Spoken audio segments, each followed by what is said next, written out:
Is it really possible for students to increase their chances of winning a scholarship, or is it just based on luck? You will love my answer to this because this is what we do in the scholarship system. This is something I call turning the dial in our favor.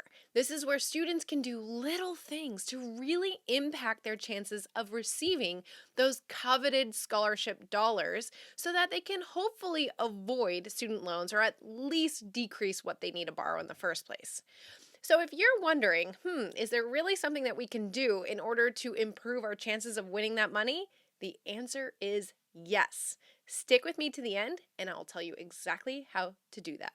Now, don't forget to hit subscribe because every single week we release a new strategy to help your family work towards a debt free degree. Hey there, my name is Jocelyn Pearson, founder of the Scholarship System. And like I said, we know scholarships. This is what we do. To date, our families have secured over $10.5 million in scholarships and growing using the exact strategies I'm going to cover in today's video. Now, we focus on helping families build strong financial futures so that they can hopefully avoid those decades of student loan debt. And one of the most important pieces in that is scholarships. So, without further ado, let's get into it.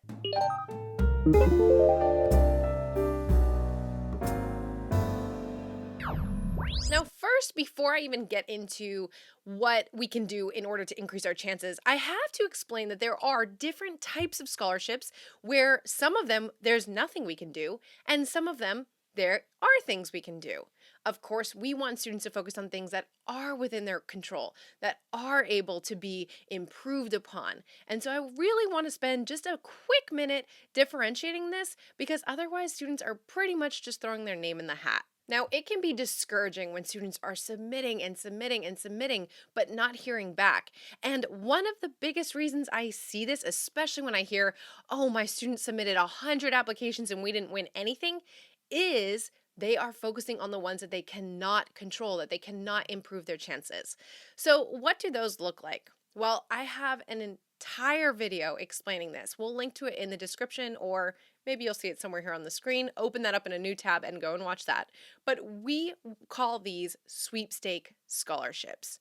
So, sweepstakes scholarships or drawings, or you can call them easy scholarships, no essay scholarships, these are common terms that we see on enter to win and your student will win $10,000. If it's worded like this, or if your student can finish the application in under 5 minutes or even under 30 minutes, it's probably not worth their time because it's most likely based on luck. The only thing they can do in this case to increase their chances of winning is by putting their name in the hat more frequently, which sometimes they only allow it once. But regardless, I have been doing this for well over a decade, and I have never seen a student win these. They are actually marketing ploys. So this is a way that a scholarship collects information and markets to students. So the websites are actually using these to gather emails and contact information, which is why when students do this, they often find their email flooded with junk. Now, if you're hearing this and you're thinking, oh my gosh, we've been doing these, it's okay, because I will tell you that I spent an entire year doing these as well. Of course, any teenager, if they see something like this and they say, wow, I can just knock these out, I can knock out 5 while watching Grey's Anatomy, it's pretty tempting to do. So I understand where they're coming from. But what we teach in the scholarship system is to turn our focus to the ones where we actually have a chance of improving our results. So let's talk about what those look like. So the alternative are competitive scholarships. This is where a student has to submit things to show their competitiveness. This is where students have an opportunity to increase their chances. I'll tell you how in just a moment, but oftentimes these will take more time. They will require more materials, some more challenging requirements. However, that's a good thing because that's how we can really sell ourselves. So, and the other thing to keep in mind with this is, and I also have a video all about how to reuse materials, which we can also link to in the description. But the thing with this is they do take more work up front. However, once we really nail down the materials, once we win a few scholarships and we get our materials really fine-tuned, we can reuse them a lot of times. Maybe a few small tweaks, but we can often reuse them. So that is where once we really dial in our competitiveness, our time spent on scholarship applications decreases exponentially. So let's get into what are the things we can do in order to turn the dial in our favor, as I tell our students in the scholarship system. Okay, so beyond just simply knowing which scholarships to apply to and which to avoid, which, by the way, if you want specific examples on the best scholarships to apply to, on how our families identify legitimate scholarships with less competition and ones that they can actually improve their chances on, I have a free training. You can go to thescholarshipsystem.com/free training, or again, all these important links will be in the description. So make sure you check that out before you hop on to the next video.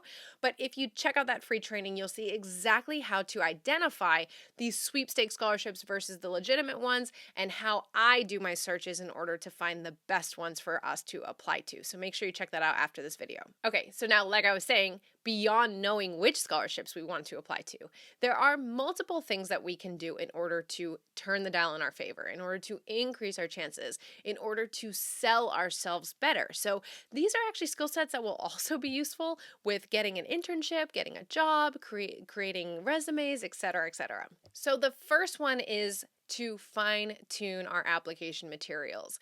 If we are getting a no over and over again, but we're using the same essay, what is that saying? I think by Einstein, insanity is doing the same thing over and over, but expecting the same a different result.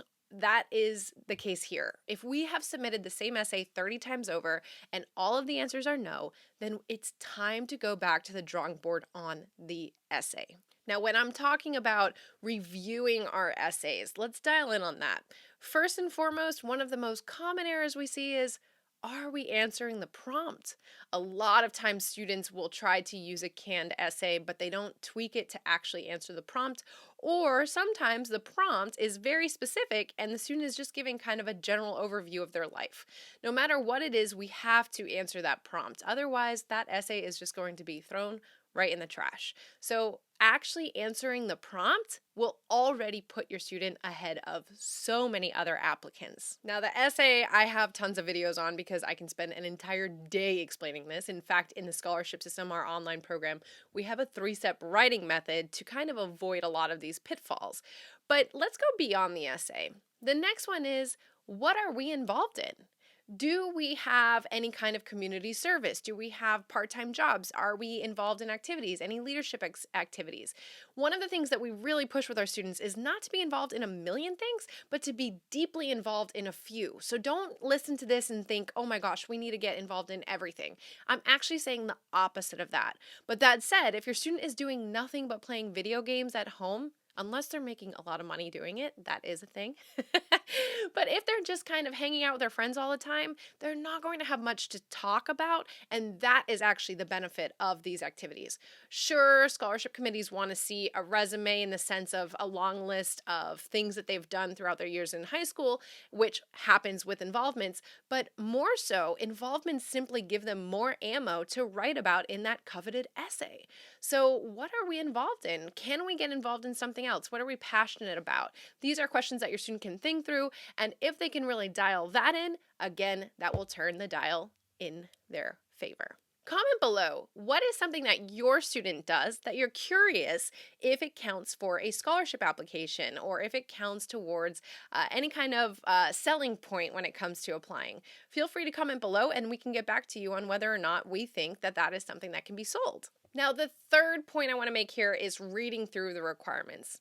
Similar to answering the actual essay prompt, we have to make sure that we actually meet the scholarship requirements. Now, if we are on the brink, if we're right at the edge of the requirements, maybe there's something that's a little gray, don't be afraid to have your student reach out and just clarify with them. We don't want to waste our time if they say, oh no, that you're not eligible. But sometimes they may get a yes that surprises you. In fact, we've had multiple families inside the scholarship system receive money from scholarships they didn't even think they could apply to until we push them to. But that said, beyond the eligibility requirements, we also want to make sure that we are submitting everything that they ask for. So a lot of students will miss a part. They will submit things in the wrong order, or this is silly, but I had an application where I had to send in a paper version of it and it said do not staple. At that point, I had already stapled it all together, and so I went and reprinted everything, which as a broke college student, that was painful to me, and I had to remove the staple. I had to avoid stapling it. I didn't want them to see that I had stapled it, not read directions, and then removed it by leaving the little holes. So it's little details like this that maybe they'll overlook, but it's just not worth risking. So making sure that we really follow those instructions. Now, the last point I want to make around how we can increase our chances, the fourth and final one, is by applying to legitimate opportunities with less competition. So this is what I'm talking about with that free training. Make sure that your student and you attend that training, because I'll show you exactly where to find legitimate scholarships with less competition.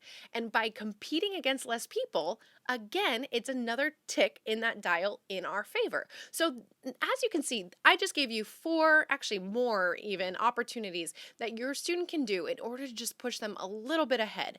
This is what the scholarship system is all about. It's how can we improve our chances to win those scholarships. This is why our students have a way higher success rate and a way higher average win than the national averages, because they learn these little things that they can do in order to turn the dial in their favor. So just one little improvement and another and another and another can really improve your students' chances if it's based on competitiveness.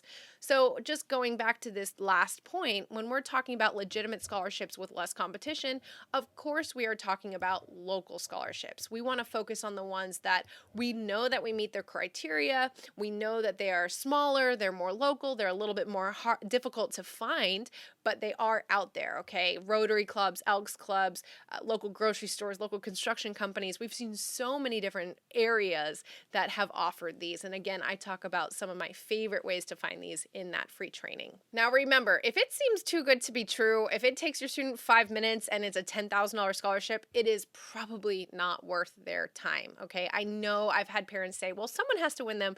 Yes, but if your student spends 10 minutes on each one and they're doing 10 of those, that is almost 2 hours that they could have submitted to a legitimate scholarship and actually had a chance of winning. All right, so hopefully that makes a little bit more sense. So that said, there are 4 different areas that your student can focus on in order to increase their chances of receiving those scholarship dollars to help pay for college. Again, I could go into so many more ideas, and that's what we cover inside the scholarship system. If you're interested in learning more, you can click the links below in the description, but also make sure that you check out that free training that I mentioned, as well as the other videos, because I go in more depth in those. All right, that said, every single week we are releasing another video with more strategies on how your student can graduate from college debt free. So make sure that you hit subscribe, and I will see you in the next video. Bye now.